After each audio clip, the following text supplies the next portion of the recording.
අයිබෝවන් සුබ දවසක් ඔබට රැකෑල්ගේ YouTube channel එකට ඔයගොල්ලෝ අදත් සාදරයෙන් පිළිගන්නවා. අද වීඩියෝ එකෙන් මම විස්තර අරගෙන එන්නේ ශ්‍රී ජයවර්ධනපුර විශ්වවිද්‍යාලයේ පවතින රැකියා අභ්‍යර්ථී කිහිපයක් පිළිබඳව. ඒ කියන්නේ non academic vacancies ගැන ඒගොල්ලෝ නෝටිස් එකක් දාලා තියෙනවා ජයවර්ධනපුර විශ්වවිද්‍යාල වෙබ්සයිට් එකේ. අපි ඩිස්ක්‍රිප්ෂන් එකේ අදාළ ලින්ක් එක දීලා තියෙනවා. ඉතින් ඔයගොල්ලන්ට එතනිනුත් මේකට ජොයින් වෙලා වැඩි විස්තර බලා ගන්න අවස්ථාව තියෙනවා. අපි බලමු එහෙනම් මොනවද මේ පුරප්පාඩු ඊටකට කොහොමද මේකට ආයුධම් කරන්නේ කවද්ද ක්ලෝසින් ඩේට් එක කොහොමද ඇප්ලිකේෂන් එක දාන්නේ මේ විස්තර. පුරප්පාඩු ශ්‍රී ජයවර්ධනපුර විශ්වවිද්‍යාලය. මේ විශ්වවිද්‍යාලය පහත තොරතුරු වලට සුදුසුකම් තියෙන අයදුම්කරුවන්ගෙන් 2025 මැයි 28 වෙනිදා දක්වා අයදුම්පත් කැඳවනවා කියලා සඳහන් වෙනවා. මුලින්ම තියෙනවා කළමනාකරණ සහකාර 3 ශ්‍රේණිය. අපි බලමු. කළමනාකරණ සහකාර 3 ශ්‍රේණිය මැනේජ්මන්ට් ඇසිස්ටන්ට්. සුදුසුකම් අපොස සාමාන්‍ය පෙළ විභාගයේදී සිංහල භාෂාව, දෙමළ භාෂාව, ඉංග්‍රීසි භාෂාව හෝ ඉංග්‍රීසි සාහිත්‍ය සහ ගණිතය කියන විෂයන්ට සම්මාන සාමාර්ථ සහිත විෂයන් 6ක් එක්වරකදී සමත් වෙලා තියෙන්න ඕනේ. ඒත් එක්කම අපොස උසස් පෙළ විභාගයේ එක්වරකදී සියලුම විෂයන් සමත් වෙලා තියෙන්න ඕනේ. මෙතනදී පොදු පරීක්ෂණය සලකන්නේ නැහැ. ඒත් එක්කම පහත සුදුසුකම් තියන අය කෙරෙහි වැඩි ප්‍රමුඛතාවයක් දක්වනවා. පිළිගත් ආයතනයකින් ලබාගත් මාස 6කට නොඅඩු පිළිගත හැකි පරිගණක යෙදුම් පාඨමාලාවක් හදාරා තිබීම සහ පරිගණක යෙදුම් පැකේජ් භාවිතය පිළිබඳ අවුරුදු 2ක පළපුරුද්ද. වැටුප් පරිමාණය මාසිකව මෙන්න මේ විදිහට දක්වලා තියෙනවා. මේට අමතරව රජයේ අනුමත දීමනා ඔබට හිමි වෙනවා කියලා සඳහන් වෙනවා. බඳවා ගැනීම ලිඛිත පරීක්ෂණයක් සහ සම්මුඛ පරීක්ෂණයක් මගින් තමයි සිද්ධ කරන්නේ. වයස අයදුම්පත් බාර ගන්න අවසාන දිනට අවුරුදු 18ට නොඅඩු 30ට නොවැඩි විය යුතුයි. ශ්‍රී ලාංකික පුරවැසියෙකු වෙන්නත් ඕනි. ඒ කියන්නේ ලාංකික පුරවැසියන්ට තමයි මේ අවස්ථාව තියෙන්නේ. ඒ අපි කතා කරේ මැනේජ්මන්ට් ඇසිස්ටන්ට් කියන තනතුර. ඊළඟට අපි බලමු වැඩ සහායක වර්ක්ස් එයිඩ්.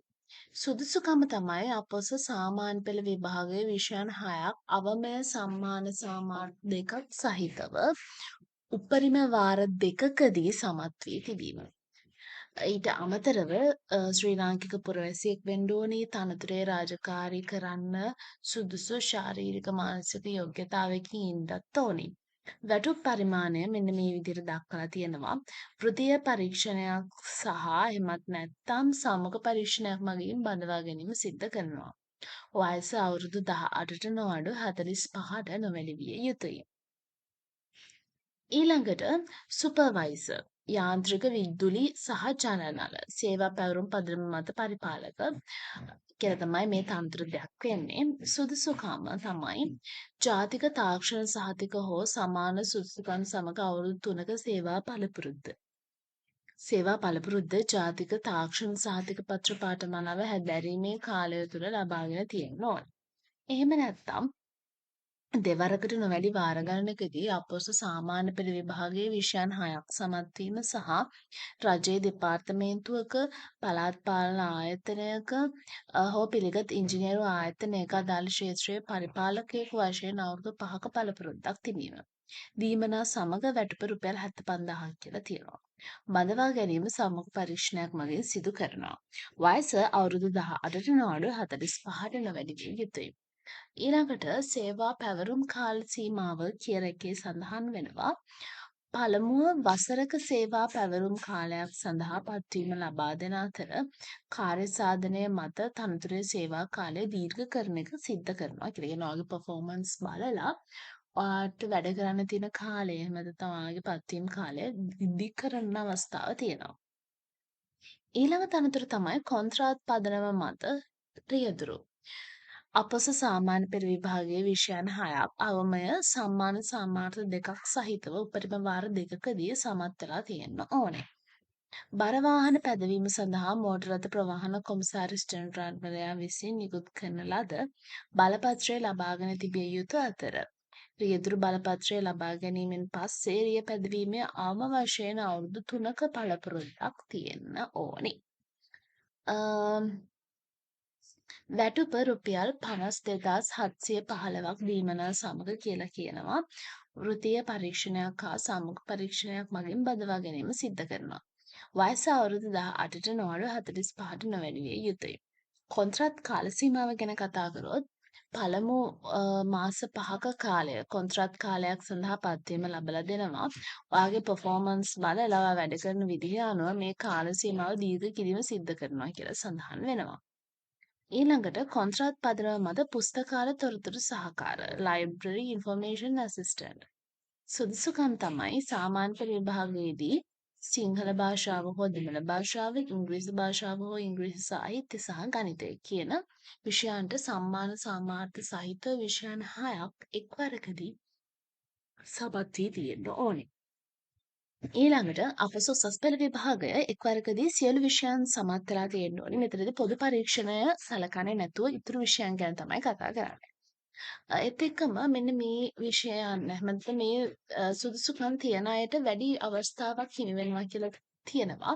ඒ තමයි පිළිගත් ආයතනයකින් ලබාගත් පුස්තකාල සහ තොරතුරු විද්‍යාව පිළිබඳ ශිෂ්‍යත්වයක් හෝ අර්ධකාලීන පූර්ණකාලීන පාඨමාලාවක් හදාරා තිබීම සහ පිළිගත් ආයතනයකින් ලබාගත් මාස 6කට නොඅඩු කාල සීමාවක පරිගණක යෙදුම් සඳහා පිළිගත හැකි පාඨමාලාවක් හදාරා තිබීම. වැටුප රුපියල් 53,525යි දීමනා සමග බඳවා ගැනීම ලිඛිත පරීක්ෂණයක් සහ සම්මුඛ පරීක්ෂණයක් මගින් සිද්ධ කරනවා. අවුරුදු 18ට නොඅඩු 45ට නොවැඩි ඔබට මේ සඳහා අවස්ථාව තියෙනවා. කොන්ත්‍රාත් කාල සීමාව පළමුව මාස 5ක කොන්ත්‍රාත් කාලයක් සඳහා පත්වීම ලබා දෙනවා. කාර්ය සාධනය මත තනතුරේ කොන්ත්‍රාත් කාල සීමාව දීර්ඝ කිරීම සිද්ධ කරනවා කියලත් සඳහන් වෙනවා. ඊළඟට අපි බලමු ඊළඟ තනතුර මොකක්ද කියලා. ඒ තමයි කොන්ත්‍රාත් පදනම මත ආරක්ෂක නියාමක security guard on contract. සුදුසුකම් තමයි අපොස සාමාන්‍ය පෙළ විභාගයේ විෂයන් 6ක් අවමය සම්මාන සම්මාර්ථ දෙකක් සහිත උපරිම වාර දෙකකදී සමත් වෙලා තිබීම. වැටුප ගත්තාම රුපියල් 49,825යි දීමනා සමග කියලා තියෙනවා. බඳවා ගැනීම වෘත්තීය පරීක්ෂණයක් හා සම්මුඛ පරීක්ෂණයක් මගින් සිදු කරනවා. වයස අවුරුදු 18ට නොඅඩු 45ට නොවැඩි විය යුතුයි. පළමුව මාස 5ක කොන්ත්‍රාත් කාලයක් සඳහා පත්වීම ලබා දෙනවා. ඊට පස්සේ ඔයාගේ පර්ෆෝමන්ස් බලලා මේ කාලය දීර්ඝ කරනවා කියලා සඳහන් වෙනවා. ඊළඟ එක තමයි කොන්ත්‍රාත් පදනම මත පුස්තකාල සේවක ලයිබ්‍රරි ඇටෙන්ඩන්ට්. අර මුලින් සඳහන් කරපු සුදුසුකම තමයි මෙතනත් සඳහන් වෙන්නේ. සාමාන්‍ය පරිභාග විෂයන් 6ක් අවමය සාමාර්ථ දෙකක් සහිත උපරිම වාර දෙකකදී සමත් වෙලා තියෙන්න ඕනි. වැටුප රුපියල් 49,825යි. වෘත්තීය පරීක්ෂණයක් හෝ සම්මුඛ පරීක්ෂණයක් මගින් බඳවා ගැනීම සිද්ධ කරනවා. අවුරුදු 18ට නොඅඩු 45ට නොවැඩි විය යුතුයි. පළමු මාස 5 කොන්ත්‍රාත් කාලයේ විදිහට දක්වන පර්ෆෝමන්ස් බලලා මේ කාර්යය දීර්ඝ කරනවා කියලාත් සඳහන් වෙනවා. ඉතින් මේ වගේ තනතුරු කිහිපයක් ගැනම අපි දැන් කතා කරා. එතනදී අපි බලමු මොනවද දැන් අපි මෙච්චර වෙලා කතා කරපු තනතුරු කියලා. ඒවා තමයි මුලින්ම අපිට තිබ්බා කළමනාකරන සහකාර, ඊට පස්සේ වැඩ සහායක, සේවා පැවරුම් මත පරිපාලක, ඩ්‍රයිවර්, ඊට පස්සේ පුස්තකාල තොරතුරු සහකාර, ඊළඟට ආරක්ෂක නියාමක, ඊළඟට පුස්තකාල සේවක මෙන්න මේ කියන තනතුරු තමයි ඇබෑර්තු තියෙනවා කියලා ජයවර්ධනපුර විශ්වවිද්‍යාලය මගින් දක්වලා තිබෙන්නේ. ආයුධකරුවන් තමයි ඉපැයීමෙන් 10%ක් විශ්වවිද්‍යාල අර්ථසාධක අරමුදලට ගෙවන්න ඕනි. විශ්වවිද්‍යාලය මගින් එකී ඉපැයීම් වලින් 15%කට සමාන මුදලක් විශ්වවිද්‍යාලයේ අර්ථසාධක අරමුදලට හා 8%කට සමාන මුදලක් විශ්වවිද්‍යාලයේ විශ්‍රාම වැටුප් අරමුදලට බැර කරනවා. ඒ විශ්‍රාම වැටුපට යන්නේ ස්ථිර පදනම මත බඳවා ගන්න සේවකයින්ට. ඊට අමතරව 3% මුදලක් විශ්වවිද්‍යාලය මගින් සේවා නියුක්තිකයන්ගේ භාරකාර අරමුදලට බැර කරනවා කියලා සඳහන් වෙනවා. ආයුධපත් මාර්ගගත ක්‍රමවේදය ඔස්සේ පමණයි ඉදිරිපත් කරන්න ඕනේ. මෙතනදී ඔයාට ඇප්ලයි now කියන එක ක්ලික් කරන්න පුළුවන්. මේ ඔන්ලයින් පෝර්ටල් එකකින් විතරයි ආයුධපත් යොමු කරන්න ඔයාට අවස්ථාව තියෙන්නේ. 2025 මැයි 14 වෙනිදා ඉඳලා මැයි 28 වෙනිදා දක්වා මේ පෝර්ටල් එක ඕපන් වෙලා තියෙනවා. මාර්ගගත ක්‍රමවේදය ඔස්සේ ආයුධපත් ඉදිරිපත් කරන්න මෙන්න මේ ලින්ක් එකෙන් අපි ඒකට යන්න ඕනේ. අපි බලමු තව මොනවද විස්තර තියෙන්නේ කියලා. ඊට පස්සේ කියනවා ආයුධම් කරන තනතුරට තේරීපත් වුණොත් අදාළ උසස් අධ්‍යාපන ආයතනයේ සේවයෙන් නිදහස් කරන්න පුළුවන් කියලා ඔයා දැනට වැඩ කරන තැන ප්‍රධානියාගෙන් ලබාගත්ත ලියුමක් මහකරේ ලියමනක් අප්ලෝඩ් කරන්නත් ඕනි. ඒත් එක්කම අවශ්‍ය විස්තර සඳහන් නොකිරීම අපැහැදිලි බව නියමිත දිනට පසුව ලැබෙන ඒවා ප්‍රතික්ෂේප කරනවා කියලත් සඳහන් වෙනවා. අපි බලමු දැන් කොහොමද මේකට අයදුම් කරන්න කියලා. හොඳයි අපි දැන් බලමු කොහොමද මේකට ඇප්ලයි කරන්න කියලා. මේ ලින්ක් එක ක්ලික් කරාම අපිව මෙන්න මේ වගේ තැනකට අරගෙන යනවා. එතකොට මෙතන මුලින්ම before start the filling application ඔයාලට තියෙනවා මෙතන සඳහන් කරලා විස්තර ටිකක්. මුලින්ම තියෙනවා you must upload the following documents in PDF format during the application process to apply. ඔයාලට මේ සඳහන් වෙන documents upload කරන්න තියෙනවා මේ ඇප්ලිකේෂන් එකත් එක්ක. පළවෙනියටම ජාතික හැඳුනුම්පත් අංකය. educational certificates O level A level සහතික විභාග සහතික. ඊට පස්සේ higher education certificates වල higher මොන හරි education qualifications තියෙනවා නම් ඒවට අදාළ certificates. ඊට පස්සේ professional certificates වල දැන් වැඩ කරන තැන්වල මොන හරි වගේ certificates තියෙනවා නම් ඒවා service letters. ඒත් එක්කම ඔයාගේ මොන හරි extra curricular achievements තියෙනවා නම් ඒත් එක්කම ඔයා දැනට වැඩ කරනවා නම් ඉතින් රිලීස් කරන්න පුළුවන් කියලා දක්වලා තියෙන ලෙටර් එකත් ඒක if applicable you can upload it to the portal. ඒ කියන්නේ ඒක ඔයාට දැනට දෙන්න පුළුවන් නම් ඔයාට ඒක දෙන්න පුළුවන්. ඊට පස්සේ තියෙනවා therefore keep them ready before starting the application process. මෙන්න මේ දේවල් ඕනි වෙනවා. application එක පුරවන්න කලින් මේ දේවල් ලෑස්ති කරලා තියාගන්න. You must submit the application after furnishing all the data. You will receive an email confirmation your successful submission. කියන්නේ submit කරන්න application එක මෙතන ඔයාගේ data ඔක්කොම හරියට fill වෙලා තියෙනවා නම් submit කරන්න පුළුවන්. ඔයාට email එකක් එයි ඔයා මේක හරියට successfully submit වුණා කියලා.